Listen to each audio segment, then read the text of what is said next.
ikawa Qur'ani imeingia katika nyoyo za Waislamu kwa 50%, basi sisi tutaishi katika maisha ya dunia hii wallahi kama tuko peponi. Sasa hivi tunaipenda Qur'ani, tunaisoma Qur'ani, lakini matendo yetu ukija kuyafanyia tathmini hayaendani na Qur'ani yenyewe. Hii mitambo hii tulokuwa nayo inafanya kazi baya kabisa, lakini inafanya kazi nzuri. Hakuna nyumba ambayo isiyokuwa na jambo hili. Na wallahi saa nyingine mtoto mdogo anajua kuitumia vizuri hii kuliko sisi wazazi. Hii ndio hali halisi tuliyokuwa nayo. Lakini kuna mambo mangapi humu ambayo yalikuwa hayafai? Mengi sana. Kuna watu maalumu wamejipanga kuhakikisha wanafanya ufisadi kwa vijana wetu. Kwa hiyo mwito mkubwa ambao ninautoa kwa taasisi zote ambazo zinazohusika na swala za uandaaji wa mashindano ya Qur'ani, kujaribu kutilia umuhimu programu za kuhakikisha Qur'ani tunaiishi. Qur'ani tunaishi nayo. Watoto wetu wanaenda nayo shule Qur'ani. Watoto wetu wanazunguka nayo. Khalika na mitihani ambayo iliyokuwa imeikumba dunia hivi sasa. Tunaiona namna gani dunia ilivyokuwa nzito hivi sasa. Kila mmoja anafanya lake analolitaka. UMAIF haikutosheka kuwa na kituo cha kuhifadhisha Qur'ani pekee, bali pia iliamua kwa makusudi kabisa kuasisi mashindano ya Qur'ani. Ndipo mnapo mwaka 2013 ilipoasisi mashindano haya makubwa, mazuri na ya aina yake. Mashindano ambayo yalianza ngazi ya chini kabisa, ngazi ya kata, na kupanda ngazi kutoka ngazi ya kata, mkoa, na hatimaye hivi sasa kufikia ngazi ya kitaifa. Mashindano ambayo yakishirikisha washiriki wenye umri wa kuanzia miaka 25 na kuendelea kutoka katika mikoa mbalimbali ya Tanzania bara na visiwani. Makundi ya mashindano haya mwaka huu ni kama ifuatavyo. Tutakuwa na juzuu 1, juzuu 3, juzuu 5, juzuu 7, juzuu 10, 15, 20, 25 pamoja na 30. Lakini pia kwa kipekee kabisa tutakuwa na kundi maalumu ambalo kundi hilo huhusisha akina mama waliokuwa zaidi ya miaka 70. Lakini pia tuna wale ambao ni walemavu wa macho ama walemavu wa viungo vingine, na wale wanaosoma kwa njia ya namba, yani tahqiqi tashjia. Hali kadhalika ni vyema ikafahamika kuwa UMAIF haikuasisi mashindano haya makubwa na ya kipekee hivi tu, bali iliasisi mashindano haya kwa malengo maalum. Miongoni mwa malengo hayo, 1, kutafuta radhi za Allah subhanahu wa ta'ala; 2, kuwahamasisha wanawake wa Kiislamu kusoma na kuhifadhi Qur'ani; 3, kupandikiza maadili mema katika jamii kupitia mafundisho sahihi ya Qur'ani na mwenendo wa Bwana Mtume Muhammad sallallahu alayhi wasallam;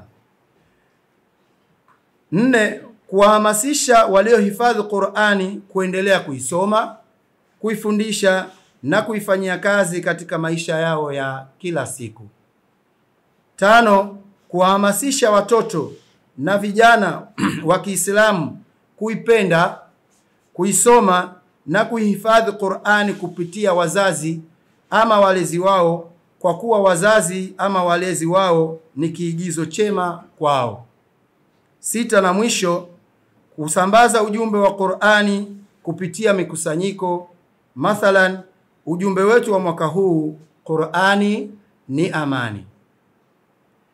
Alhamdulillah, tangu tumeasisi mashindano haya tumeshuhudia mafanikio kadha, ikiwemo: 1, kuongezeka kwa mwamko na hamasa ya kuhifadhi Qur'ani kwa kina mama watu wazima, na hili kwa dhahiri kabisa linashuhudiwa kwa kuongezeka kwa idadi ya kina mama wanaoshiriki mashindano haya tangu hatua ya awali ya usajili, michujo na hata kufikia kilele cha mashindano. Pili, kuhamasika kwa watoto na vijana katika suala la kuhifadhi Qur'ani kupitia wazazi ama walezi wao. Tatu, kukua kwa viwango vya usomaji wa Qur'ani kwa kina mama watu wazima. Mfano mmeuona mama yetu pale alivyokuwa akisoma Qur'ani. Kipindi cha miaka ya nyuma Sheikh Ali ndio mwalimu wetu mkuu, anawajua vizuri sana. Nafikiri anayaona mabadiliko haya ya usomaji, nanyi mmekuwa ni mashahidi leo hii. 4, kuongezeka kwa idadi ya kina mama waliohifadhi Qur'ani yote. Na mwisho kabisa, kuongezeka kwa taasisi mbalimbali zinazoandaa shughuli za mashindano ya kina mama kama haya. Miongoni mwa taasisi hizo ni pamoja na Aisha Sururu Foundation, ASF, wanafanya mashindano haya ya kimkoa Dar es Salaam. Ashabul Kafi Islamic Center, AKIS, nao wanafanya mashindano haya. Darul Ulum Islamic Center Kigamboni pale nao wanafanya mashindano haya kiwilaya ya Kigamboni. Raya Office Center wapo Morogoro, nao wanafanya mashindano haya kina mama. Rawdatul Janna Arusha, nao wanafanya mashindano haya kina mama. Abdurrahman ibn Auf Arusha, nao wanafanya mashindano haya. Ittihadi Mamas Society Mbeya, nao wakifanya mashindano haya. Lakini pia Jumuiya kuhifadhisha Qur'ani kina mama Zanzibar, nao wanafanya mashindano haya na nyinginezo.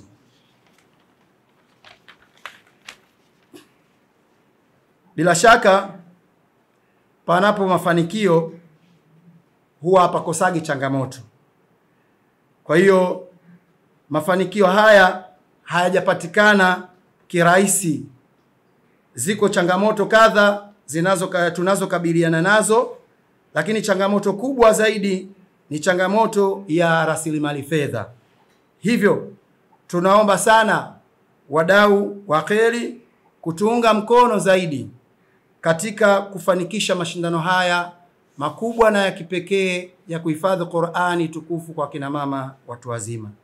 Mwisho kabisa nishukuru sana, asanteni sana, na muendelee kufuatilia taarifa zetu kupitia vyombo mbalimbali vya habari na mitandao yetu ya kijamii ambayo ni ya Umaif Islamic Center.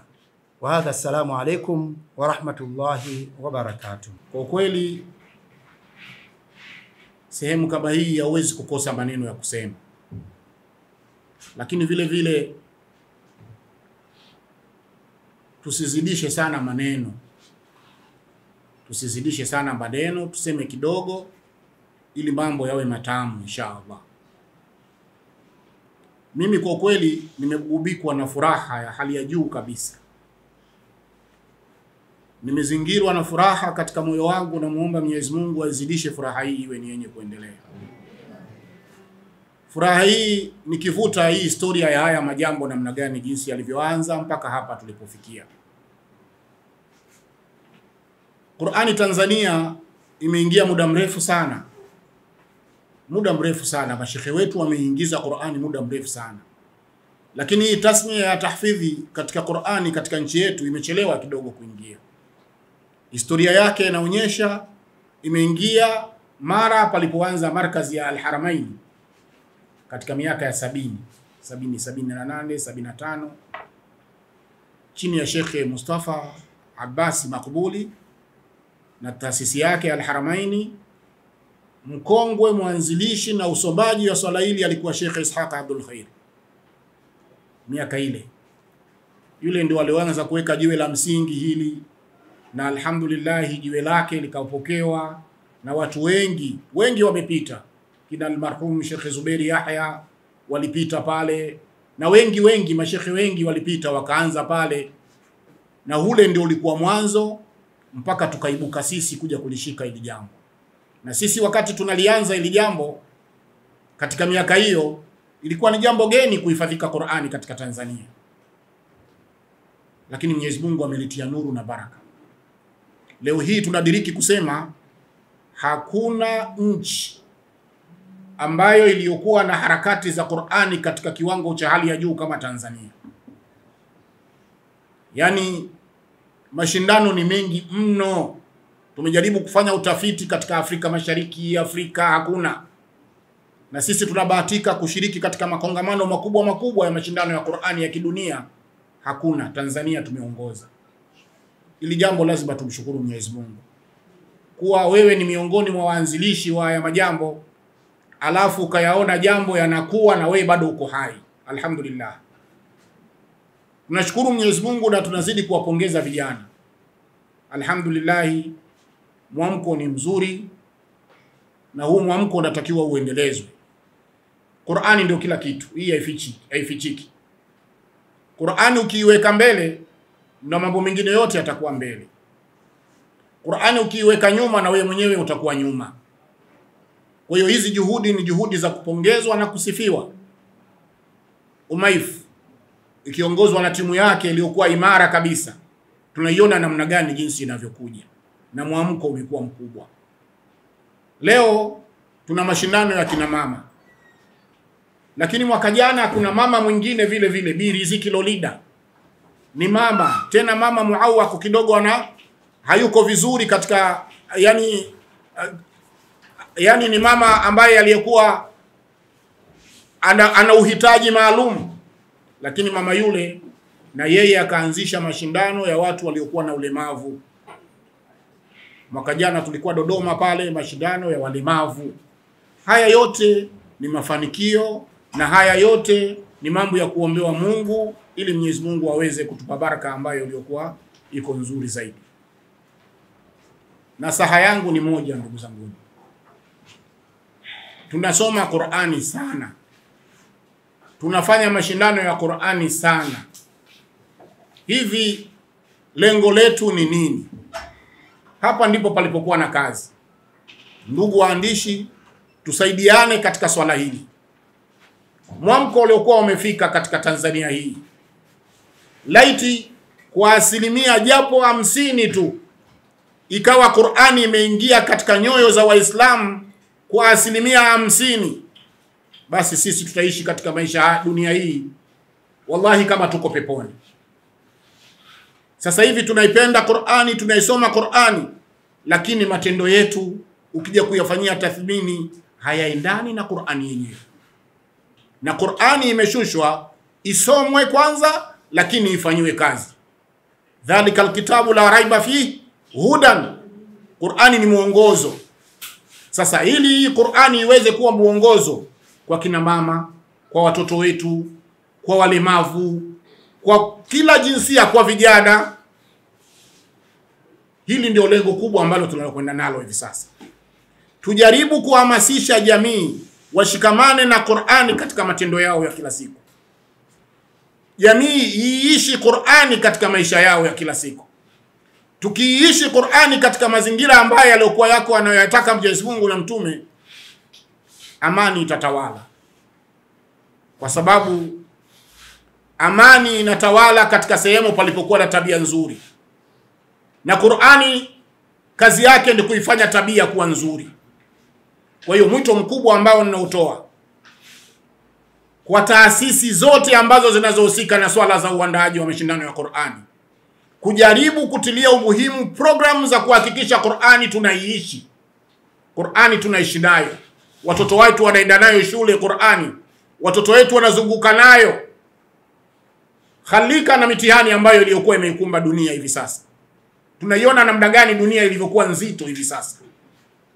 Kila mmoja anafanya lake analolitaka. Hii mitambo hii tulokuwa nayo inafanya kazi baya kabisa, lakini inafanya kazi nzuri. Hakuna nyumba ambayo isiyokuwa na jambo hili. Na wallahi saa nyingine mtoto mdogo anajua kuitumia vizuri hii kuliko sisi wazazi. Hii ndio hali halisi tuliyokuwa nayo. Lakini kuna mambo mangapi humu ambayo yalikuwa hayafai? Mengi sana. Kuna watu maalumu wamejipanga kuhakikisha wanafanya ufisadi kwa vijana wetu. Kwa kutumia Qur'ani, wakiweka vizuri Qur'ani, wakajua maana ya Qur'ani katika nafsi zao, tukaueleza umuhimu wa kuishi na Qur'ani, madude haya na mengineyo hataweza kuharibika inshallah. Kwa hiyo tunatoa mwito kwa taasisi zote zinazohusika na swala ya Qur'ani. Tuhakikishe sio mashindano tu, tuiishi Qur'ani. na hatuiwezi kuiishi Qur'ani isipokuwa kuishirikisha jamii. Leo tuna kina baba, tunatamani pawepo na mashindano ya watu wazima wa kiume. Tunatamani pawepo na mashindano ya watu wazima wa kiume. Wanaonisikia katika wadau wa Qur'ani, hebu tuanzishieni mashindano ya watu wazima wa kiume. Mama na baba wakikaa pamoja ndio mambo yanaenda vizuri. Al-ummu madrasa kama inavyosema. Mama ndio chuo. Mama akikaa vizuri mambo yote yanakuwa sawa sawa. Lakini baba ndio mtengenezaji na ndio kawamuna na ndio wasimamizi. Na wao wakiwa na Qur'ani basi mambo yatakuwa mazuri kabisa. Nchi yetu inahitaji Qur'ani.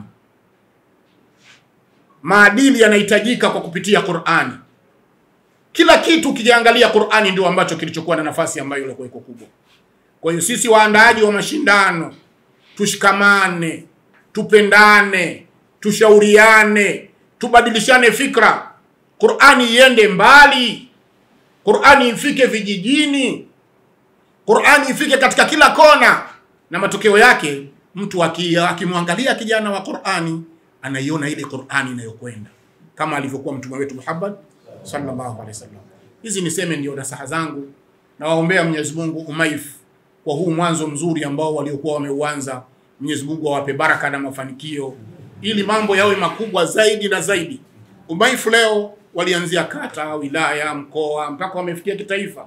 Inshallah tunataraji siku ya masiku tutawaita watu wa Afrika Mashariki, wa Kenya, wa wapi mama watu wazima waje kusoma mashindano. Iko siku ya masiku Sheikh Samata utawaita watu kutoka duniani. Waje Warusi watu wazima, si mnawaonaga wale vibibi vizee kabisa. Watoke kule waje kushindana katika ardhi yetu, kwa sababu hii ardhi yetu imekuwa ni ardhi ya Qur'ani. Mwenyezi Mungu atubariki. Wa sallallahu wa sallam ala sayyidina Muhammadin wa alihi wasallam. Wal afwa minkum.